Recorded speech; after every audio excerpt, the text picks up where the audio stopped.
Abanyagihugu bo muri quartier ya Gisyo bari bafise ibibanza bateshejwe n'amazi y'ikiyaga Tanganyika yaduze.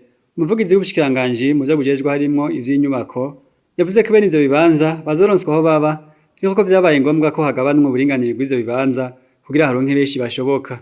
Akabananya avuga ko utazoba yashimye kuja mu mugambi buraro rusangi nawe azoca bishikiriza heza habwa amafaranga bihuriranye n'ico kibanza. Ikibanza cyo mu Gisyo ikiyaga ca Tanganyika caraduze gituma ibibanza bitari bike bitwagwa.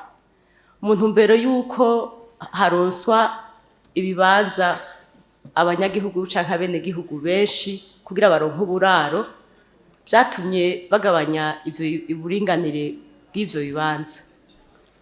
Rero ko hariho abariko barasaba ngo basubizwe uburyo, ariko bari bifuza uburaro, je no bahanura ko ahubwo baguma muri wa mugambi wo kuronka uburaro. Ariko hariho ubushaka ayo mafaranga yiwiwe azoyasubizwa hisunzwe amategeko kandi tubikoranye n'ubushikiranganji bw'ikigega ca leta. Bikaba vyavugiwe mu kiganiro abavugizi b'inzego zitandukanye bagiranye n'abanyagihugu bo mu ntara ya Muramvya.